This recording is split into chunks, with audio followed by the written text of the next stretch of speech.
Au nom du Père, du Fils et du Saint-Esprit, ainsi soit-il. En cette messe de minuit, bien chers amis, la coutume à Rome est de faire la station, c'est-à-dire de célébrer la messe à Sainte Marie Majeure. Sainte Marie Majeure, vous le savez, où se trouvent les reliques de la crèche et de la mangeoire de Jésus. Et donc ce soir, nous fêtons la naissance du Christ, celui qui est le soleil, celui qui illumine la nuit, d'où la raison de cette messe de minuit tout spécialement. Le Christ est notre lumière, c'est-à-dire qu'il brille de l'éclat de la vraie lumière. Et nous pouvons réfléchir ce soir justement à cette priorité, à cet ordre de préséance que nous donnons au Christ Jésus. Est-ce que lui-même est à la première place dans notre vie? Du moins, c'est ce que nous signifions par l'assistance à cette messe de minuit. Et cette vraie lumière, cette lumière de cette nuit de Noël reste pour chacun de nous, il faut le souligner, un mystère. C'est le mystère du Christ Jésus qui est révélé sur la terre, en ce sens qu'il annonce pour chacun de nous le ciel avec la plénitude de la joie. Cette venue du Christ Jésus nous aide à sortir finalement de ce qui est trop terrestre pour nous montrer le chemin du ciel. Alors, quand j'évoque cette part de mystère finalement du Christ Jésus qui naît, eh bien avec ces paroles de Saint Jean-Eudes, nous voyons que ce Jésus que nous fêtons ce soir, eh bien il est généré et il est né de naissance éternelle dans le sein du Père. Il s'agit de la deuxième personne de la Sainte Trinité. Deuxième personne de la Sainte Trinité, Jésus, le Fils de Dieu, qui n'a pas de commencement, n'a pas de fin. C'est ce que nous disons aux enfants du catéchisme. Le bon Dieu, il est éternel. Et quand on demande qu'est-ce que ça veut dire éternel, c'est qu'il n'y a pas de début, il n'y a pas de fin. Et pourtant, dans la personne de Jésus, il y a la génération, nous dit saint Jean-Eudes, et la naissance temporelle dans le sein de Jésus, donc dans le sein virginal de sa mère. Jésus qui existe de toute éternité, sans commencement ni fin, deuxième personne de la Sainte Trinité, eh bien, va naître dans la crèche de Bethléem, dans le sein virginal de sa mère. Et donc, pour pénétrer un peu plus dans le mystère de la personne du Christ, eh bien, Dieu le Père va donner, nous dit saint Jean-Eudes, un nouvel être, une nouvelle vie, quoique toute sainte et divine, mais néanmoins revêtue de mortalité et de passibilité, c'est-à-dire de souffrance et de toutes les misères de la vie humaine. Pour dire les choses autrement, la deuxième personne de la Sainte Trinité, le bon Dieu, Dieu le Fils, qui est tout-puissant, qui existe de toute éternité, qui est l'expression de la pensée du Père et qui gouverne le monde finalement, eh bien nous le retrouvons ce soir tout petit dans la crèche. Tout petit. Il ne peut pas se faire plus petit. Et donc, il est revêtu, nous dit saint Jean-Eudes, de fragilité. Alors, comment eh bien, le Christ va se manifester dans cette fragilité? C'est l'Évangile qui nous le dit, à la suite de l'ange. Jésus est emmailloté. C'est un enfant emmailloté. C'est le signe de reconnaissance qui est donné au berger. Vous reconnaîtrez le Fils de Dieu, celui qui vient nous sauver, le Messie, vous le reconnaîtrez, il est dans une mangeoire, mais il est emmailloté. Ce détail nous est donné par l'évangéliste Saint Luc. C'est un détail qui n'est pas passé sous silence, il est même précisé. C'est un signe qui est donné au berger. C'est un enfant emmailloté. C'est un signe aussi, si l'on suit le prophète Ézéchiel au chapitre 16, verset 4, c'est un signe de sollicitude de Marie, car un enfant qui est emmailloté, c'est un enfant dont on prend soin juste après la naissance. Un enfant abandonné, c'est un enfant qu'on n'emmaillote pas.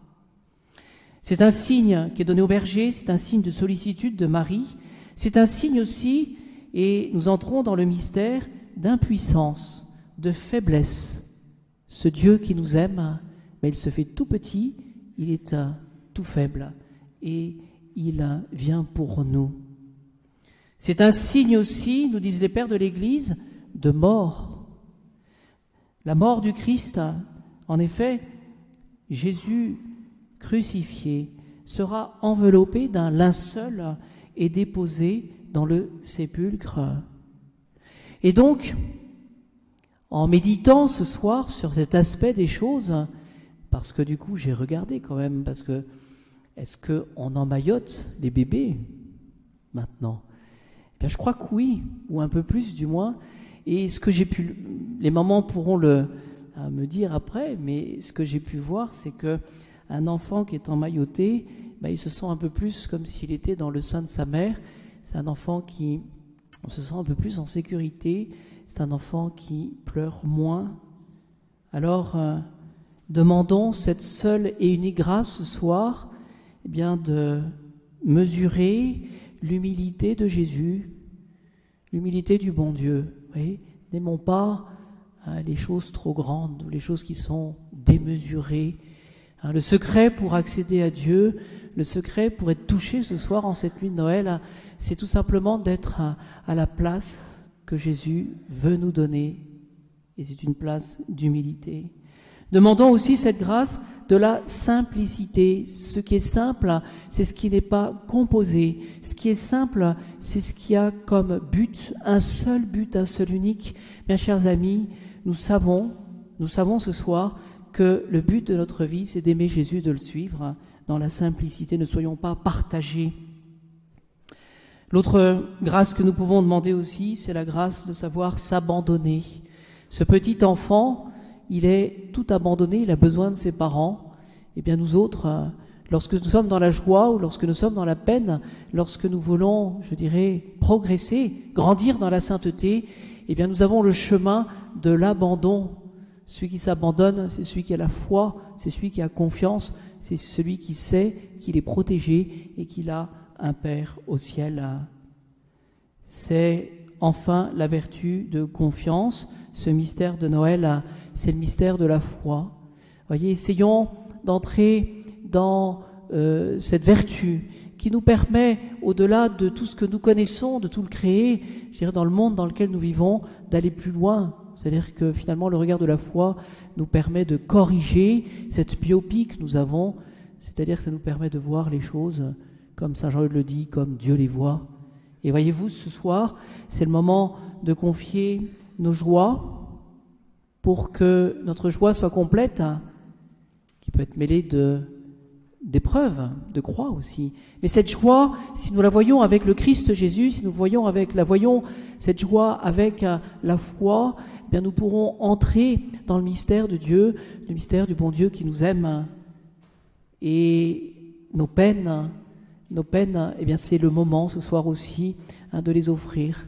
Et toutes nos préoccupations, toutes nos faiblesses aussi, ces difficultés que nous rencontrons, cette difficulté à faire le bien, cette difficulté à pardonner, oui, ce soir, le Christ Jésus vient dans sa miséricorde. Et saint Thomas le répète souvent, celui qui est miséricordieux, c'est celui qui est capable de se pencher sur la misère, sur ce qui est petit, et le Christ Jésus est petit, mais en même temps, saint Thomas nous dit que c'est un signe de puissance, de grandeur.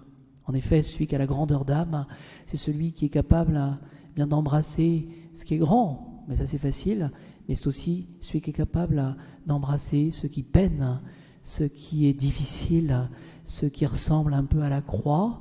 Il n'en a pas peur parce qu'il sait que Jésus a pris ce chemin de miséricorde pour nous montrer ce dont nous avons le plus besoin. Jésus, ce soir, nous montre, il ne peut pas faire plus, me semble-t-il, il nous montre son amour. Alors laissons-nous toucher par cette grâce de Noël, pour que nous puissions, pour chaque jour de notre vie, grandir dans l'humilité, dans la confiance, dans l'abandon, pour ressembler à ce Jésus qui nous aime et qui veut nous mener au ciel.